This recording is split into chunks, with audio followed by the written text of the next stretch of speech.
What's up guys, this is Kephas, and in this video we're going to take a look at the Blood Death Knight macro I've created for GnomeSequencer Enhanced 2.0.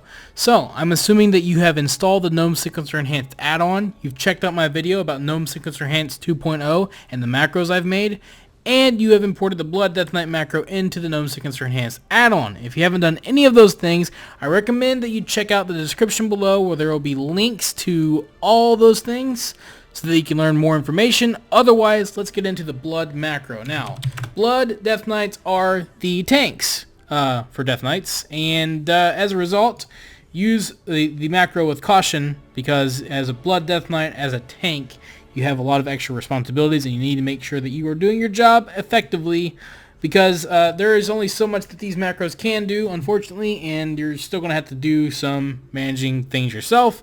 That's just kind of how things go with tanks and how they're meant to be played. Otherwise, the macro is very simple.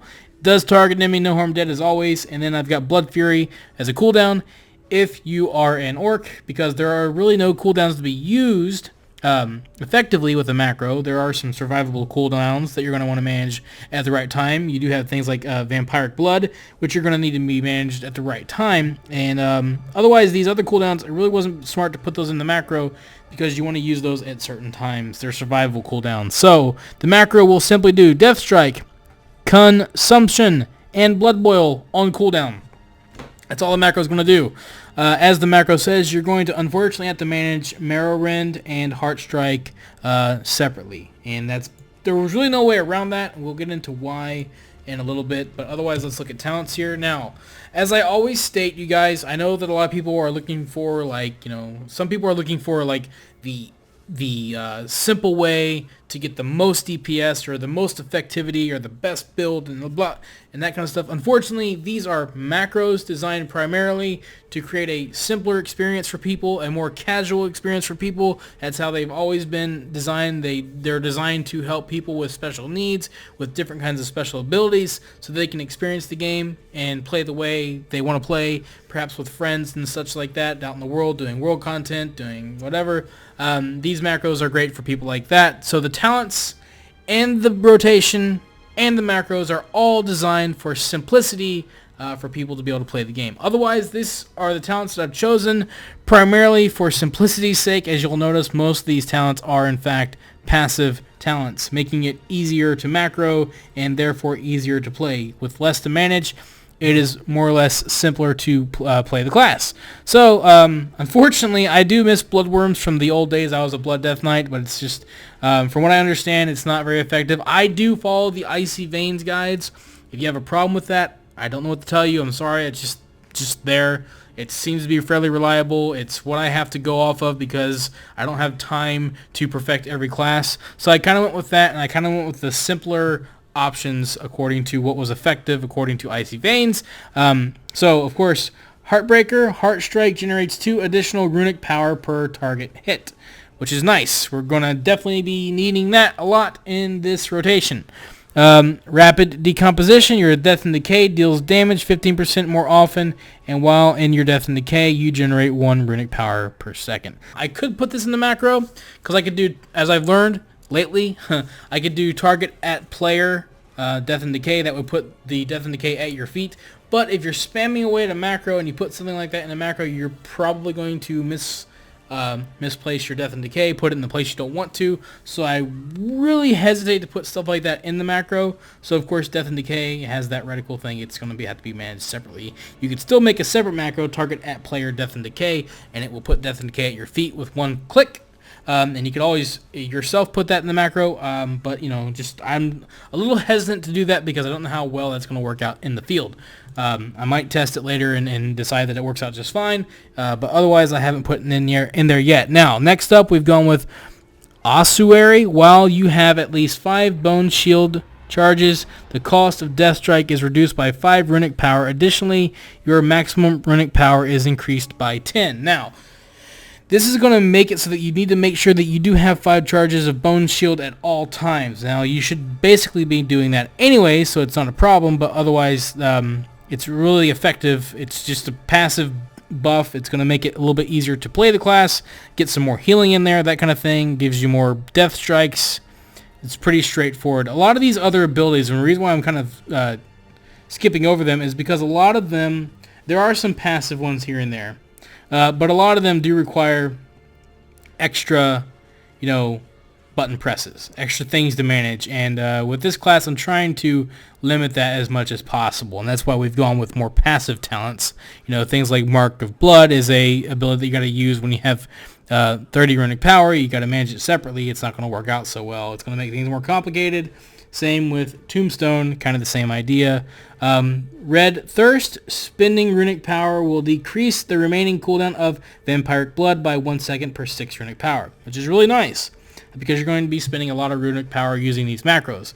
Of course, Vampiric Blood, because of how it works, needs to be managed separately, so keep an eye on that button and make sure that but what's going to happen is you're going to get to use it more often with this talent. That's basically what you're trying to go for here, but you're still going to have to manage it separately. You can't put it in the macro. Basically, these are all, movement speed, CCs, that kind of stuff anyways. This is actually a really good one too if you need CC, so you feel free to switch these as the situation calls for it. Otherwise, you can go with whatever you want. Next up, I have gone with Foul Bulwark. Each charge of Bone Shield increases your maximum health by 2%. Rune Tap, obviously you'd have to manage this separately. Consume a rune to reduce all damage taken by 40% for 3 seconds. This is a survival cooldown. You have to manage it separately. And then, of course, there's Will of the Necropolis. Damage taken... Wait, move a... console port in the way. Damage taken below 35% health is reduced by 35%. You could, of course, go with this one if you want to, but I recommend going with Foul Bulwark. Now, last here, again, this obviously will not work with the macro because you're going to be using runic power a lot with Death Strike by spamming the macro, so you're not going to get a lot of Bone Storm because you can use up to 100 runic power. You're not going to get a lot out of this one if you go with this talent. Blood Mirror is, again, it's another 2-minute long cooldown.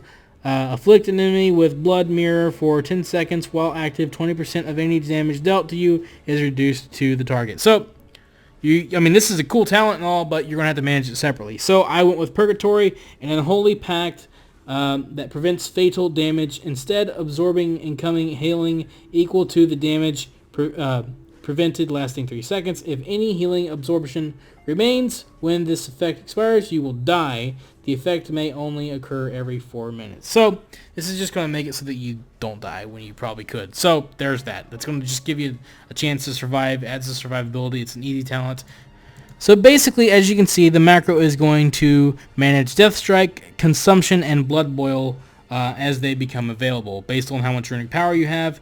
But the rune spending abilities had to be managed separately. The cool thing about Blood Boil is that it has a cooldown, a recharge. That means that you're going to be able to cast it with the macro, making it easy.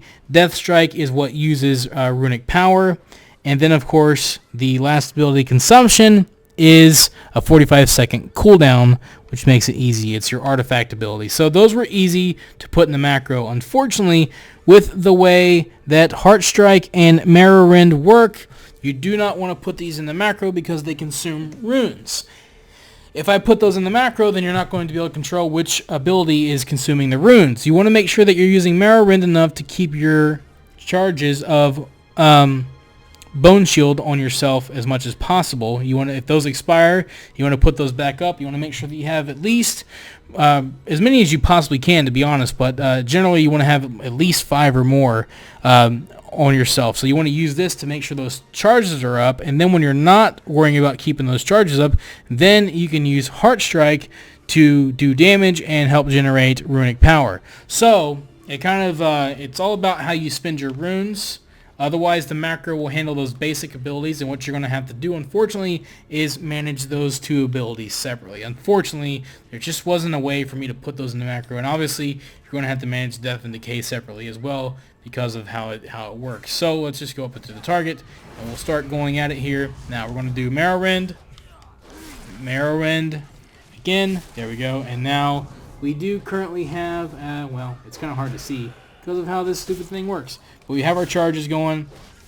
Now we can use Heartstrike, as you can see, and it will use Blood Boil, and it will use, I can use Death and Decay whenever that proc is up. And, it works okay. Obviously, you're just going to have to manage your runes separately. And as you build runic power, you will be able to use death strikes. So make sure that you are getting your heart strikes in there. As you can see, I'm building up that as well, and that's going to help keep you alive. So make sure that you are being a little smart about it. Otherwise, the macro is going to do pretty well. But yeah, it's definitely, like, I mean, it's not the easiest macro to use. It's not going to make it super simple. There's still a lot of things that you have to micromanage here. As you can tell, I'm definitely focusing a little bit more. It's a lot harder, even for me, especially for me, which is, you know, unfortunate. But it still makes it a little bit easier than it would be if you were to try to put every button on a separate action bar slot. So that's basically what you're going for here. Doing about 54k. Of course, I'm a level 103. I really haven't had a chance to fully test this because I don't have the time to tank on every single class. But it does work. It will simplify things for you a little bit. And that's basically how you're going to use the Blood Death Knight macro. So I hope you guys got something out of this. I hope that you understand why it's made the way it is. I hope that it will help you out if you're going to try to use this. Again, if you're going to tank, I always recommend for people that are going to tank that you do learn how to play your class the way it's intended. Make sure that you are doing your job effectively. If you're going to use these macros, try and do it with people that are okay, that are comfortable with you using these macros, to ensure that you're not performing optimally and all that kind of stuff. But otherwise, feel free to use these as you see fit.